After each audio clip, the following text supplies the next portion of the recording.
Assalamualaikum warahmatullahi wabarakatuh. Perkenalkan, nama saya Nur Aridi, NIM 187200058 dari Prodi Pendidikan Ekonomi dengan dosen Ibu Roza Yenita MPD dengan mata kuliah PPKN. Dalam kesempatan kali ini, saya akan membahas tentang wawasan Nusantara. Nah, demikian video ini saya buat untuk memenuhi tugas UAS semester 1 yang diberikan oleh Ibu Roza Yenita MPD selaku dosen pengampu mata kuliah PPKN. Nah, yang pertama ada landasan wawasan Nusantara. Wawasan Nusantara adalah cara pandang bangsa Indonesia mengenai diri dan tanah airnya sebagai negara kepulauan dengan semua aspek kehidupan yang beragam. Selain itu, wawasan Nusantara adalah cara pandang dan sikap bangsa Indonesia mengenai diri dan lingkungannya yang serba beragam dan bernilai strategis, dengan mengutamakan persatuan dan kesatuan bangsa serta kesatuan wilayah dalam menyelenggarakan kehidupan bermasyarakat, berbangsa, dan bernegara untuk mencapai tujuan nasional. Wawasan menurut beberapa pendapat sebagai berikut. Yang pertama, menurut Profesor Wan Usman. Wawasan Nusantara menurut Profesor Wan Usman adalah cara pandang bangsa Indonesia mengenai diri dan tanah airnya sebagai negara kepulauan dengan semua aspek kehidupan yang beragam. Nah, yang selanjutnya yang B menurut GBHN 1998. Wawasan Nusantara menurut GBHN 1998 adalah cara pandang dan sikap bangsa Indonesia mengenai diri dan lingkungannya dengan dalam penyelenggaraan kehidupan bermasyarakat, berbangsa, dan bernegara. Fungsi wawasan Nusantara adalah sebagai pedoman, motivasi, dorongan, serta rambu-rambu dalam menentukan segala kebijaksanaan, keputusan, dan perbuatan baik bagi penyelenggara negara di tingkat pusat dan daerah maupun bagi seluruh rakyat dalam kehidupan bermasyarakat, berbangsa, dan bernegara. Adapun tujuan wawasan Nusantara. Tujuan wawasan Nusantara adalah mewujudkan nasionalisme yang tinggi dan dari segala bidang dari rakyat Indonesia yang telah lebih mengutamakan kepentingan nasional daripada kepentingan perorangan, kelompok, golongan, bangsa, atau daerah. Itulah tujuan wawasan Nusantara.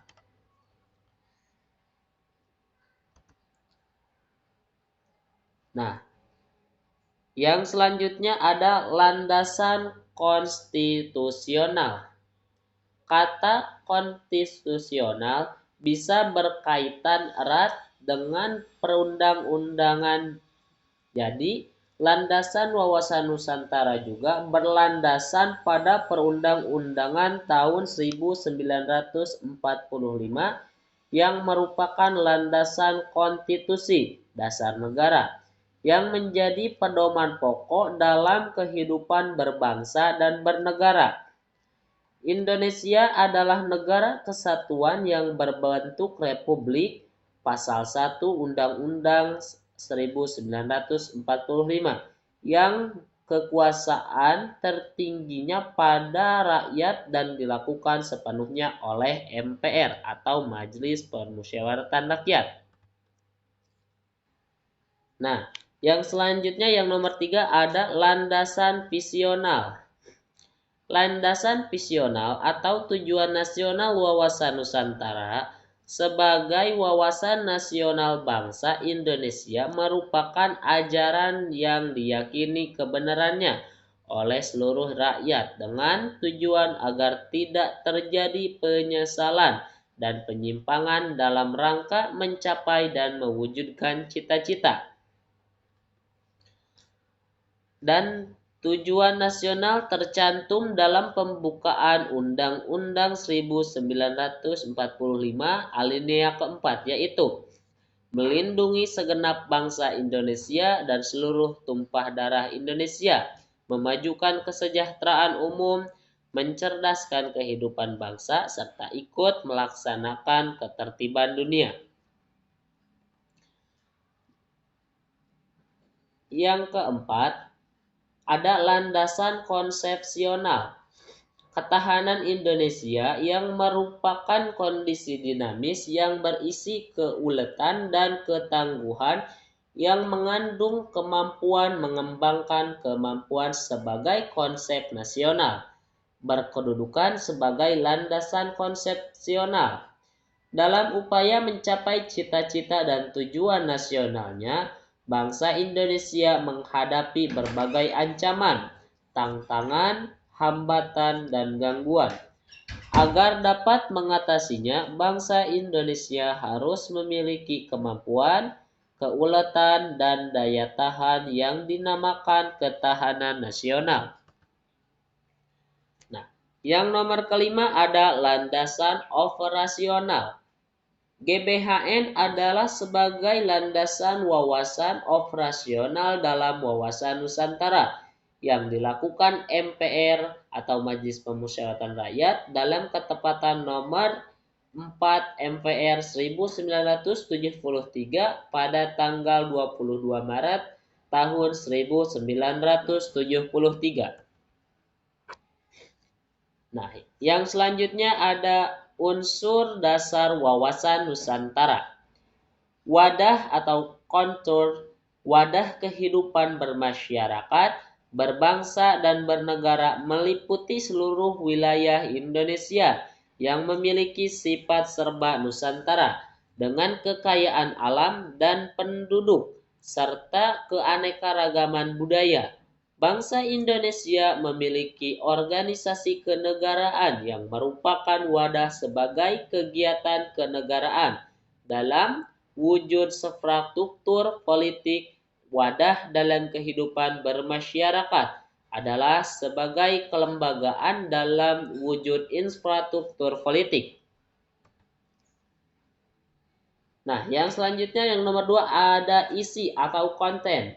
Isi atau konten adalah afirmasi bangsa yang berkembang di masyarakat dan cita-cita serta tujuan nasional yang terdapat dalam pembukaan Undang-Undang tahun 1945 untuk mencapai aspirasi yang berkembang di masyarakat maupun cita-cita dan tujuan nasional.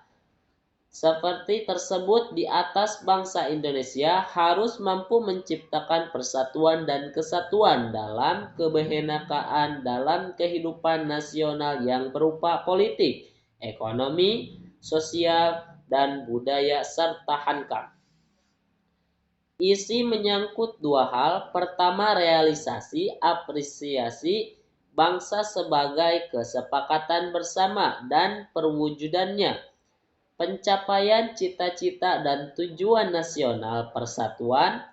Kedua, persatuan dan kesatuan dalam kebinekaan yang meliputi semua aspek kehidupan nasional.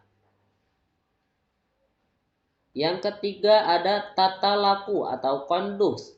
Tata laku atau conduct hasil interaksi antara wadah dan isi wawasan Nusantara yang terdiri dari: yang pertama ada tata laku batiniah, yaitu mencerminkan jiwa, semangat, dan mentalitas yang baik dari bangsa Indonesia.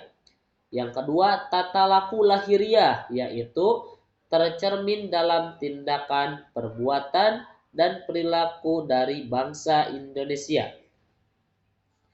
Kedua tata laku tersebut mencerminkan identitas jati diri, kepribadian bangsa berdasarkan kekeluargaan dan kebersamaan yang memiliki rangsa bangsa dan cinta terhadap bangsa dan tanah air, sehingga menimbulkan rasa nasionalisme yang tinggi dalam semua aspek kehidupan nasional. Yang selanjutnya yang C ada hakikat wawasan Nusantara.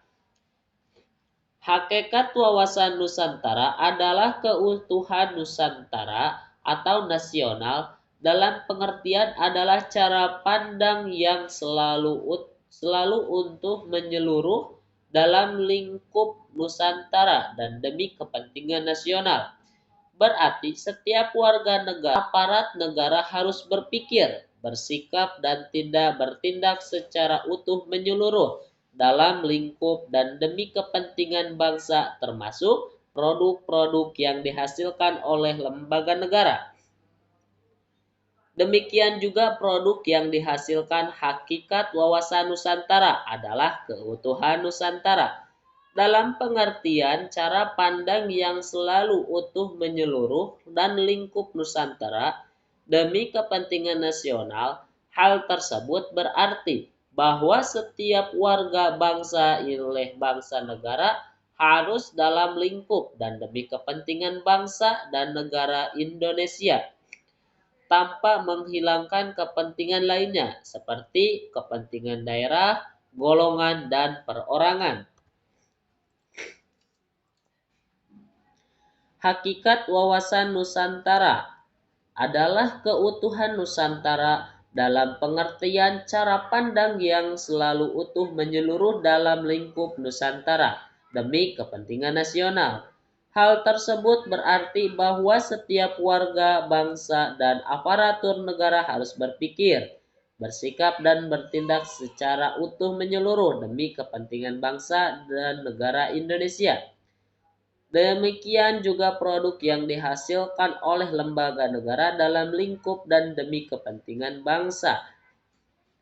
Kepentingan lainnya seperti kepentingan daerah, golongan, dan perorangan. Sedangkan asas wawasan Nusantara terdiri dari kepentingan atau tujuan yang sama.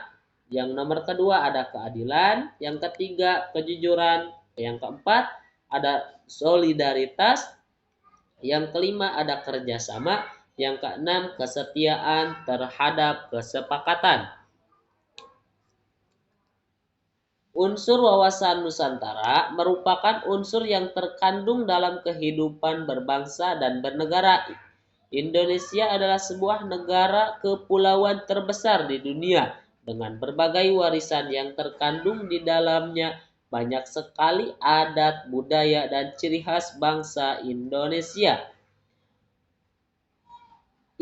Hal ini tak terlepas dari adanya mengenai wawasan Nusantara. Wawasan Nusantara merupakan pandang bangsa negara Indonesia tentang dirinya serta lingkungan yang ada di sekitarnya, berlandaskan Pancasila dan ide nasional serta Undang-Undang tahun 1945. Undang-Undang Dasar Negara Republik Indonesia tahun 1945. Wawasan Nusantara merupakan apresiasi negara Indonesia yang berdaulat, merdeka, bermartabat,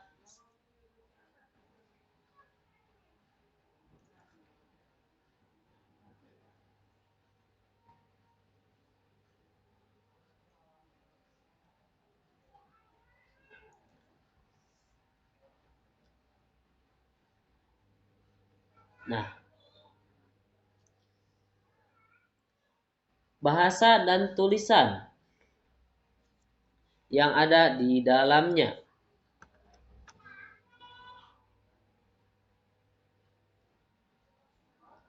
Pertama adalah wadah wawasan Nusantara.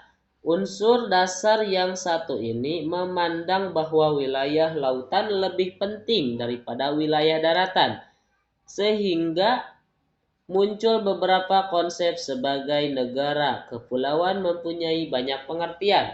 Arti klasik yakni memusatkan perhatian pada wilayah lautan, dan arti pengembangan yakni melindungi pulau-pulau kecil yang ada di Indonesia sehingga tidak mengoptimalkan secara berlebihan. Nah, kedua adalah isi dalam unsur-unsur wawasan Nusantara mempunyai dua bentuk komponen dasar. Pertama adalah cita-cita bangsa negara Indonesia yang tertuang dalam pembukaan Undang-Undang 1945. Kedua adalah asas-asas yang kesatuan dan pemerataan. Ketiga adalah unsur tata laku yang di dalamnya diwujudkan dalam dua unsur. Pertama adalah tata laku batiniah yang berlandaskan Pancasila sehingga melahirkan sikap mental dalam berbangsa bernegara yang mempunyai kekuatan batin. Faktor yang mempengaruhi perkembangannya adalah budaya, agama, tradisi, dan lingkungan hidup. Unsur tata laku yang kedua adalah tata laku lahiriah yang merupakan kekuatan kata serta karya perbuatan. Hal tersebut akan terwujud di dalam tata perencanaan, tata pengendalian dalam sebuah proses pembangunan nasional, serta tata pelaksanaan. Itulah unsur dari wawasan Nusantara. Baik, cukup sekian dalam kesempatan kali ini. Terima kasih. Assalamualaikum warahmatullahi wabarakatuh.